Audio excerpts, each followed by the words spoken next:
ਅਗਲੀ ਖਬਰ ਚਲੀਏ ਆਪਣੀ ਕੈਲੀਫੋਰਨੀਆ ਸਟੇਟ ਉਧਰ ਨੂੰ ਜਾ ਰਹੀ ਆ ਜਿੱਧਰ ਕਹਿੰਦੇ ਪਈ ਡੈਥ ਪੈਨਲਟੀ ਨੂੰ ਖਤਮ ਕੀਤਾ ਜਾਊਗਾ ਇਸ ਜੀ। ਨੂੰ ਡਿਸਮੈਂਟਲ ਕੀਤਾ ਜਾਊਗਾ। ਸੋ ਇਹਦੇ ਸੰਬੰਧ ਦੇ ਵਿੱਚ ਬਹੁਤ ਸਾਰੇ ਲੋਕ ਹੱਕ 'ਚ ਵੀ ਆ ਵੀ ਡੈਥ ਪੈਨਲਟੀ ਨਹੀਂ ਹੋਣੀ ਚਾਹੀਦੀ। ਆਪਣੇ ਧਰਮ ਦੇ ਮੁਤਾਬਕ ਵੀ ਜੋ ਬੰਦੇ ਨੂੰ ਜਨਮ ਦੇਣ ਦਾ ਤੇ ਮੌਤ ਦੇਣ ਦਾ ਅਧਿਕਾਰ ਜਿਹੜਾ ਆ ਉਹ ਕਿਸੇ ਦੇ ਕੋਲ ਨਹੀਂ ਹੋਣਾ ਚਾਹੀਦਾ ਹੈਗਾ। ਸੋ ਗਵਰਨਰ ਗੈਬਨ ਨਿਊਸਮ ਨੇ ਪਿਛਲੇ ਕਾਫੀ ਲੰਮੇ ਸਮੇਂ ਤੋਂ ਇਹਦੇ ਤੇ ਕੰਮ ਸ਼ੁਰੂ ਕੀਤਾ ਹੈ। ਉਸਨੇ ਜੋ ਕੰਡਮਡ ਇਨਮੇਟ ਹੈਗੇ ਆ ਜੀ। ਉਹਨਾਂ ਨੂੰ ਪਰਮਾਨੈਂਟਲੀ ਮੂਵ ਕੀਤਾ ਗਿਆ ਆ ਡਿਪਾਰਟਮੈਂਟ ਆਫ ਕਰੈਕਸ਼ਨ ਤੇ ਰਿਹੈਬਲੀਟੇਸ਼ਨ ਦੇ ਜਿਹੜੇ ਉਹਨਾਂ ਦੇ ਸੈਂਟਰ ਆ ਉਹਨਾਂ ਚੋਂ ਜਨਰਲ ਜੋ ਜੇਲ੍ਹਾਂ ਦੇ ਵਿੱਚ ਪੋਪੂਲੇਸ਼ਨ ਹੁੰਦੀ ਹੈਗੀ ਆ। ਜੀ, ਜੀ।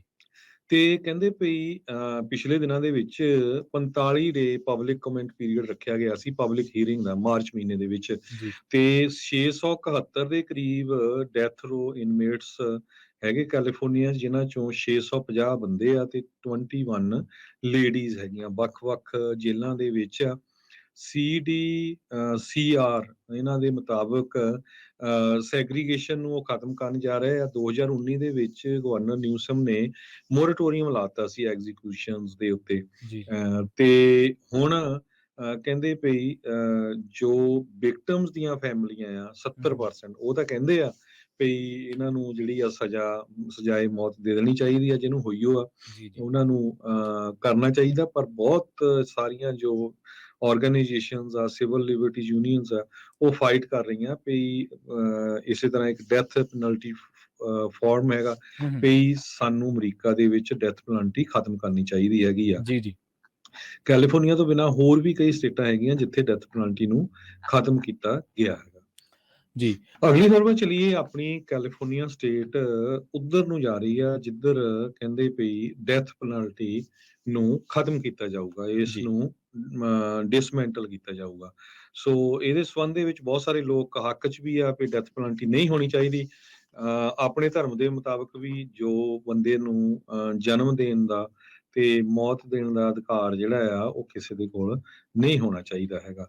ਸੋ ਗਵਰਨਰ ਗੈਬਨ ਨਿਊਸਮ ਨੇ ਪਿਛਲੇ ਕਾਫੀ ਲੰਮੇ ਸਮੇਂ ਤੋਂ ਇਹਦੇ ਤੇ ਕੰਮ ਸ਼ੁਰੂ ਕੀਤਾ ਹੈ। ਉਸਨੇ ਜੋ ਕੰਡਮਡ ਇਨਮੇਟ ਹੈਗੇ ਆ ਜੀ। ਉਹਨਾਂ ਨੂੰ ਪਰਮਾਨੈਂਟਲੀ ਮੂਵ ਕੀਤਾ ਗਿਆ ਆ ਡਿਪਾਰਟਮੈਂਟ ਆਫ ਕਰੈਕਸ਼ਨ ਤੇ ਰਿਹੈਬਲੀਟੇਸ਼ਨ ਦੇ ਜਿਹੜੇ ਉਹਨਾਂ ਦੇ ਸੈਂਟਰ ਆ ਉਹਨਾਂ ਚੋਂ ਜਨਰਲ ਜੋ ਜੇਲ੍ਹਾਂ ਦੇ ਵਿੱਚ ਪੋਪੂਲੇਸ਼ਨ ਹੁੰਦੀ ਹੈਗੀ ਆ। ਜੀ, ਜੀ।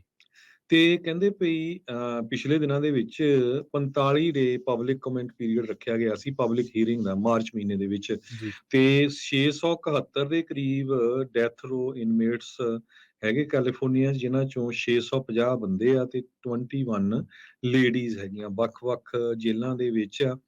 CDCR ਇਹਨਾਂ ਦੇ ਮੁਤਾਬਕ ਸੈਗਰੀਗੇਸ਼ਨ ਨੂੰ ਉਹ ਖਤਮ ਕਰਨ ਜਾ ਰਹੇ ਆ। 2019 ਦੇ ਵਿੱਚ ਗਵਰਨਰ ਨਿਊਸਮ ਨੇ ਮੋਰਟੋਰੀਅਮ ਲਾਤਾ ਸੀ ਐਗਜ਼ੀਕਿਊਸ਼ਨਸ ਦੇ ਉੱਤੇ ਜੀ।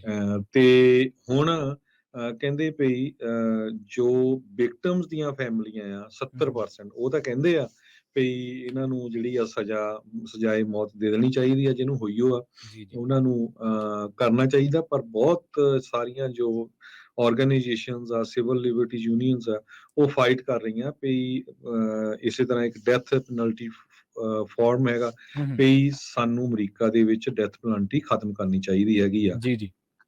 ਕੈਲੀਫੋਰਨੀਆ ਤੋਂ ਬਿਨਾਂ ਹੋਰ ਵੀ ਕਈ ਸਟੇਟਾਂ ਹੈਗੀਆਂ ਜਿੱਥੇ ਡੈਥ ਪੈਨਲਟੀ ਨੂੰ ਖਤਮ ਕੀਤਾ ਗਿਆ ਹੈਗਾ।